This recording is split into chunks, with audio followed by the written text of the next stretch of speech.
जय हिंद, वंदे मातरम। स्वागत है आप सभी का जीएस विद आंसू पर। आज की ये वन शॉट की वीडियो बिहार दरोगा पर भारी पड़ने वाली वीडियो है।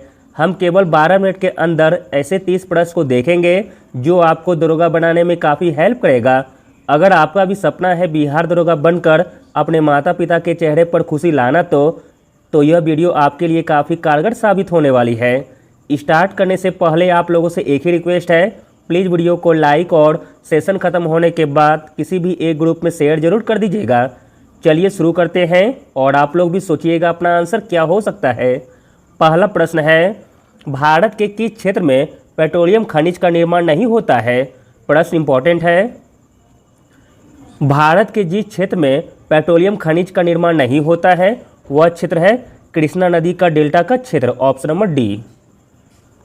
अगला प्रश्न देखते हैं, मोस्ट इंपॉर्टेंट प्रश्न है और कई बार पूछा गया है एग्जाम में। आनुवांशिक संशोधन द्वारा विकसित गोल्डन चावल किसका समृद्ध स्रोत है? तो दोस्तों गोल्डन चावल समृद्ध स्रोत है विटामिन ए का, ऑप्शन नंबर सी। अगला प्रश्न देखते हैं, निम्नलिखित में से कौन सी झील भारत चीन सीमा पर स्थित है? तो दोस्तों भारत चीन सीमा पर स्थित झील है पेगोंग तोसो झील, ऑप्शन नंबर ए, जो कि लद्दाख में स्थित है। यह झील भौगोलिक रूप से भारत चीन सीमा पर एक विवादित क्षेत्र में स्थित है जिस पर भारत और चीन दोनों दावा करते हैं। यह भारत के लद्दाख केंद्रशासित प्रदेश में स्थित है। अगला प्रश्न देखते हैं, इंपॉर्टेंट प्रश्न है, कौन सा कार्बनिक अम्ल पालक में पाया जाता है? तो दोस्तों पालक में पाया जाता है ऑक्जेलिक अम्ल, ऑप्शन नंबर डी। अगला प्रश्न देखते हैं, इंपॉर्टेंट प्रश्न है, निम्नलिखित में से कौन सा बैराज या बांध भारत बांग्लादेश सीमा के सबसे नज़दीक है? भारत बांग्लादेश सीमा के सबसे नज़दीक है फरक्का बांध, ऑप्शन नंबर सी। अगला प्रश्न देखते हैं, वर्ल्ड गवर्नेंस समिट 2023 किस शहर में आयोजित किया जाएगा? वर्ल्ड गवर्नमेंट समिट 2023 आयोजित किया जाएगा दुबई में, ऑप्शन नंबर बी। अगला प्रश्न देखते हैं, इंपॉर्टेंट प्रश्न है, किस भौतिक राशि को पिंड के वेग और संवेग के अनुपात से दर्शाया जाता है? तो दोस्तों वह भौतिक राशि है द्रव्यमान, ऑप्शन नंबर सी। अगला प्रश्न देखते हैं, इंपॉर्टेंट प्रश्न है, संतोष ट्रॉफी 2023 का फाइनल किस टीम ने जीता है? संतोष ट्रॉफी 2023 का फाइनल जीता है कर्नाटक की टीम ने, ऑप्शन नंबर ए। कर्नाटक ने मेघालय को हराकर संतोष ट्रॉफी जीती है।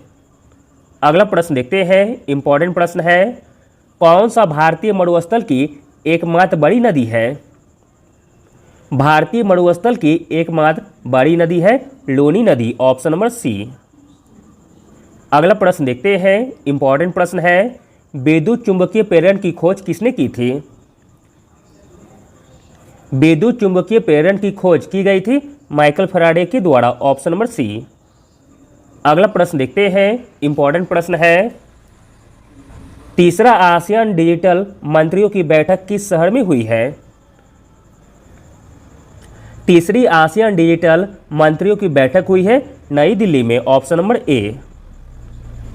अगला प्रश्न देखते हैं, इंपॉर्टेंट प्रश्न है, भारत के किस प्रधानमंत्री के नेतृत्व में भारत के संविधान में मौलिक कर्तव्य जोड़ा गया था? तो दोस्तों वह प्रधानमंत्री था इंदिरा गांधी, ऑप्शन नंबर सी।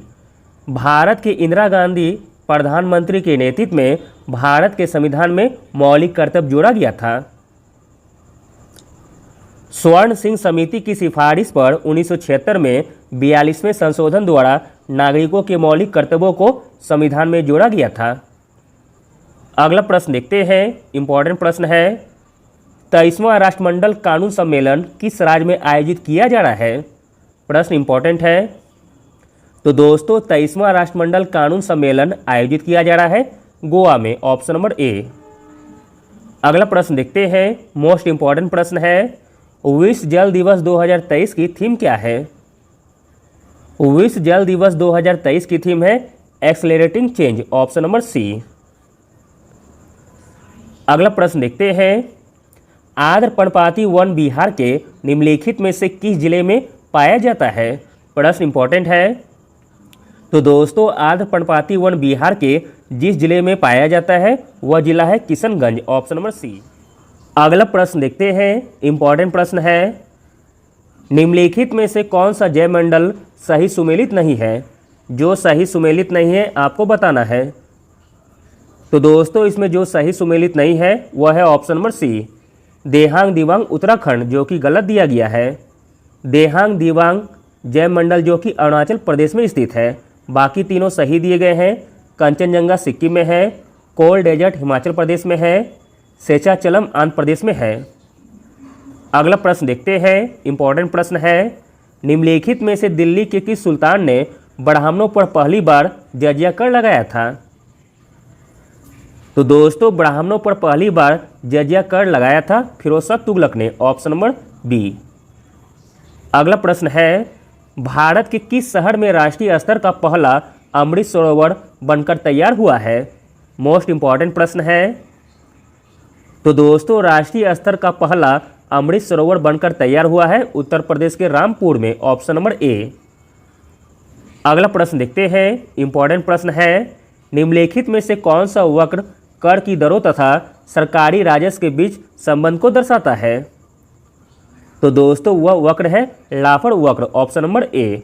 लाफर वक्र जो कि कर की दरों तथा सरकारी राजस्व के बीच संबंध को दर्शाता है। अगला प्रश्न देखते हैं, इंपॉर्टेंट प्रश्न है, किन भारतीय कर्मियों को WHO global health leader award 2022 प्राप्त हुआ है? आंसर है ऑप्शन नंबर सी, आशा कर्मियों को। अगला प्रश्न देखते हैं, तबकात-ए-अकबरी के लेखक कौन थे? प्रश्न इंपॉर्टेंट है और कई बार पूछा गया है एग्जाम में। तबकात-ए-अकबरी के लेखक थे निजामुद्दीन, ऑप्शन नंबर डी। अगला प्रश्न है, मुगल काल में देह का तात्पर्य किससे था? तो दोस्तों मुगल काल में देह का तात्पर्य था गांव से, ऑप्शन नंबर सी। अगला प्रश्न देखते हैं, इंपॉर्टेंट प्रश्न है, भारतीय संविधान के निम्नलिखित अनुच्छेदों में से कौन सा राष्ट्रपति के क्षमादान के अधिकार से संबंधित है? तो दोस्तों राष्ट्रपति के क्षमादान के अधिकार से संबंधित अनुच्छेद है अनुच्छेद 72, option number C.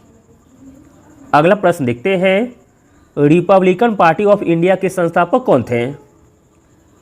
Republican party of India के संस्थापक थे doctor BR Ambedkar, option number A. अगला प्रश्न है, भारत का पहला 14 लेन महामार्ग यानी कि एक्सप्रेसवे कौन सा है? प्रश्न इंपॉर्टेंट है। तो दोस्तों भारत का पहला 14 लेन वाला महामार्ग है Delhi Meerut expressway, option number B. अगला प्रश्न देखते हैं, भारत में गरीबी का आकलन किसके द्वारा किया जाता है? भारत में गरीबी का आकलन किया जाता है नीति आयोग का कार्यदल से, ऑप्शन नंबर डी। अगला प्रश्न देखते हैं, जन समर्थ पोर्टल निम्नलिखित में से किससे संबंधित है? प्रश्न इंपॉर्टेंट है। तो दोस्तों जन समर्थ पोर्टल संबंधित है क्रेडिट लिंक सरकारी योजना से, ऑप्शन नंबर ए। अगला प्रश्न देखते हैं, द फिलॉसफी ऑफ द बम के लेखक कौन थे? द फिलॉसफी ऑफ द बम के लेखक थे भगवती चरण बोहरा, ऑप्शन नंबर सी। अगला प्रश्न देखते हैं, प्रधानमंत्री नरेंद्र मोदी द्वारा विश्व के पहले नैनो यूरिया संयंत्र का उद्घाटन किस राज्य में किया गया है? प्रश्न इंपॉर्टेंट है। तो दोस्तों प्रधानमंत्री नरेंद्र मोदी के द्वारा विश्व के पहले नैनो यूरिया संयंत्र का उद्घाटन किया गया है गुजरात में, ऑप्शन नंबर बी। अगला और अंतिम प्रश्न देखते हैं, मोस्ट इंपॉर्टेंट प्रश्न है, भागवत गीता मूलतः महाभारत के किस पर्व का हिस्सा है? तो दोस्तों भागवत गीता मूलतः महाभारत के भीष्म पर्व का हिस्सा है, option number D. Thank you.